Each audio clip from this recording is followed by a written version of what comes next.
Yo, King Mills Media back with another one. So we about to do a reaction video to this brand new Rolls-Royce EV. So, I'm a big fan of Rolls-Royce. I want one. So I'm grinding hard to get one. And I wanted to react to it because, every car brand is going to like the EV style type vibe. So let me go ahead and react to it, man. See what it's looking like. Go ahead, drop a like, drop a comment, subscribe to the channel, man. We're going to keep grinding, we're going to keep working.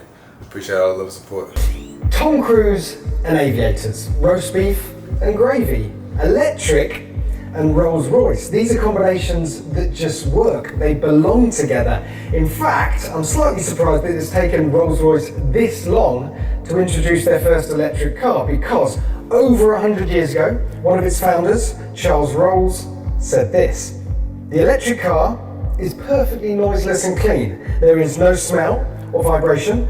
They should become very useful when fixed charging stations can be arranged."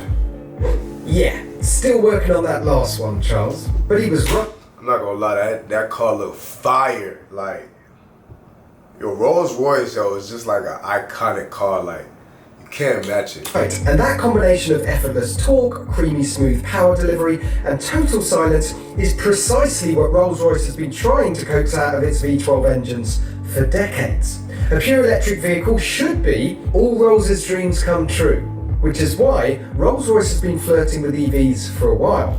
The 102EX concept in 2011 worked fine, but had a range of not very much, while the 103EX in 2016 envisaged a much more rapid... I seen that car too, but I thought that car was like a concept. I didn't know that car was actually a real car for real. That's crazy. Driverless future. The Spectre, by comparison, is a relatively normal Rolls-Royce. And this is it. The first ever pure electric Rolls-Royce. That's and fire, it's called though. the Damn. Spectre. What do you think? It's big, isn't it? Over 5 meters long, 2 meters wide. Really good. But that's the point, of course. I actually got the chance to talk to the CEO, Torsten Müller-Opfors, when I was riding around in a prototype of this in Arjeplog, Sweden, and he told me he didn't just want to do an electrified version of the Cullinan or the Phantom. He wanted to make an impact, to do something new and brave and bold, and it certainly does that, especially in this new chartreuse paint colour. Let's come around the front, because we need to talk about the details. And where else can you start with the Rolls-Royce but at the front with the face? It defines the whole car, and straight away the way that this bonnet tapers down and rolls over the front grille gives you a clue that this car is concerned with aero. We'll start there with the grille, because if this was a Phantom, of course, they have much taller, much more upright grilles, totally bluff, very imposing. This is much shorter, but it is the widest grille that they've ever had on a Rolls-Royce. I like the Rolls-Royce and grille, even the veins here give it away. They will never change their grille. They're square and straight and upright and perpendicular to the direction of travel, but here they're angled and tapered away, suggesting that this car wants to whoosh the air out to the sides. I like that. And speaking of whooshing the air, the Spirit of Ecstasy, it's gone through a complete overhaul. 830 hours of design and development and wind tunnel work for this. And actually, if you look very closely, she normally sits in the middle of her ball here, but she's shuffled towards the front, and she's in much more crouching position, and she's sticking her nose into the air. It's probably not going to give you tens of extra miles range, but it's a nice touch nonetheless. Come down the side. I want me a Rolls-Royce so bad. I'm working to get one though. So you gotta get one, you know what I'm saying? 23 inches. That's fine. Rolls-Royce that's ever been fitted to a Rolls-Royce. The biggest wheels, the first time, in fact, 23-inch wheels have been fitted to a coupe since the Bugatti Royale in 1926. Didn't think you were going to get a fact like that today, did you? Coming down the side of the car again, and it's in profile actually that you get a full appreciation of the volume of this thing. Long wheelbase, of course, to fit in all the batteries under there, but it's enormous. The clever thing that Rolls-Royce's designers have done is to use 3 lines to define the shape. They call these the silhouette line at the top, the shoulder line here, and the waft line at the bottom. You see, I was concentrating. And here, the shoulder line and the waft line taper towards the front of the car, which is what gives it that dynamic stance towards the front. Couple more things to show you around the back. The first is the protruding tail lights, which look fantastic. That's but I particularly like the way the casing for them appears to have been shaped by the winds just whipping off these And they got the double R in the like tail lights. The second is the way that everything just tapers towards the rear here, and that's accentuated by this two-tone paint job. It's something Rolls-Royce calls aero, and that's everything just winds just. You see the double R like right there, like fire. Whipping off these flanks here, like that. And the second is the way that everything just tapers towards the rear here, and that's accentuated by this two-tone paint job. It's something Rolls-Royce calls aero two-tone. It uses it for the bonnet, the roof, and the boot lid here. And speaking of aero, this car has a drag coefficient of 0.25. Now to put that in some sort of context, that's the same as a Honda Insight. Which is why, despite being the size of a boat, Rolls is promising more than 310 miles of range from a charge. No official word on battery size or power yet. Our educated guess though is the 105 kilowatt hour pack from the top spec BMW i7 and iX with around 600 horsepower. What we do know is that it's all-wheel drive, has all-wheel steering, and the 700 kilogram battery sits in the floor pan of Rolls' aluminium platform and acts as sound deadening. Handy. Overall weight, about 2.9 tons. Yikes. It's probably worth mentioning now that range concerns for your average Rolls-Royce are not the same as range concerns for you and I. These cars are unlikely to be doing any cannonball runs from London to Edinburgh. They're mostly going to be used in and around town. The buyer is going to have charging at home and in the office. Anyway, let's have a look at the interior. Rear hinge doors, but of course, and then we get to the really exciting stuff. So you'll be aware. God, look at the interior, yo, that is fire. And then we get to the rear. Yo, do you see that? That's crazy. That is a crazy interior. The color contrast is super crazy. The stars in the top, fire.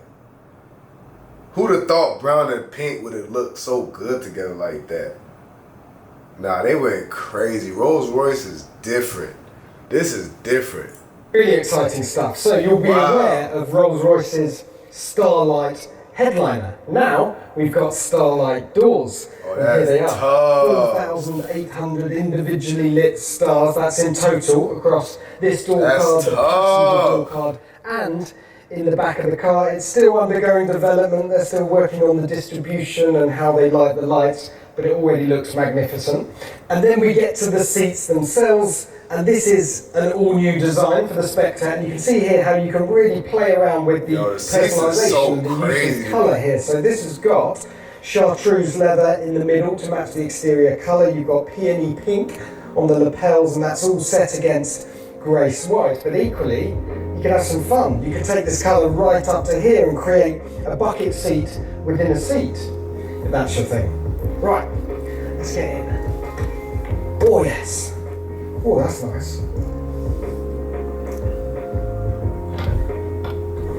Right. Yo, what else can I tell you about this cars interior? are so Apart different from the fact nowadays. that these seats are just ridiculous. I could fall asleep right now if I didn't have to talk to you. And these carpets, look at these. Look how thick and luxurious they are. That's just ridiculous. I ain't gonna lie, I want one right now. The first thing you probably noticed is the fact that this car has a transmission tyre when it doesn't need one, because it's an electric car, but it shares I'm definitely gonna get one of these cars, I swear to God. in aluminium platform. I'm gonna get one for me and my father. This spine here helps with the rigidity of the chassis. It also gives you somewhere to put your rotary controller, somewhere to put your stuff, and they've even managed to squeeze a few extra batteries into the underneath of this spine. In front of me, well, we've got the first ever fully digital Rolls-Royce instrument cluster. The Phantom has digital instruments, fully digital Rolls. But we've got the first. Look at that, yo. Yo, imagine riding in that, right?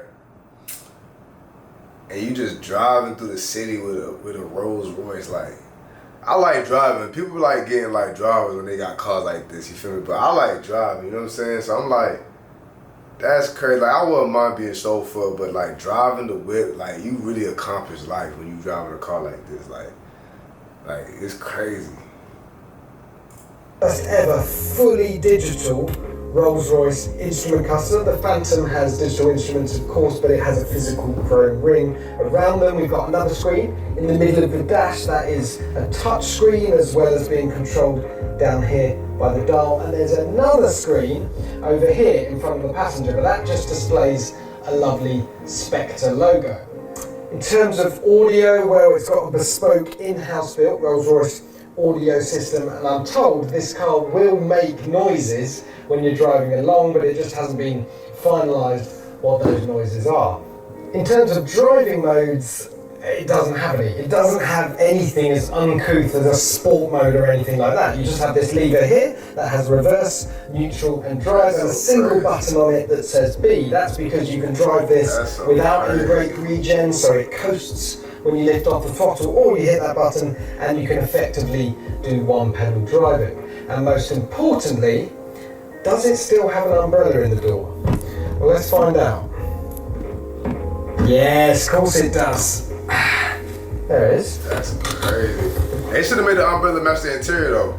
But I mean, it kind of do though. So you can order one of these now if you like, and if you do so, you should get your car towards the end of next year. In terms of money, I'm told it sits somewhere between Cullinan and Phantom, which my pocket calculator tells me is north of 300 grand. Although if you want a car spec like this one, it's more like 375. That's not bad though. I'm thinking like Rolls-Royce, 450. and that's the thing about this car, that the headline, the electric powertrain, is radical, but really, it's a car that plays to the brand's strength. It's just another stonky new Rolls-Royce. Car, like, that happens to run on electricity. They went crazy. Simple. They went crazy. Super tough. Hey man, like, comment, subscribe, man. Hit the notification bell for more content, man. We're gonna keep bringing y'all that heat, man. First look, everything. We're gonna drop everything that y'all wanna see, man. So go ahead and show some love, man. Appreciate all the love, support. Peace. We out here.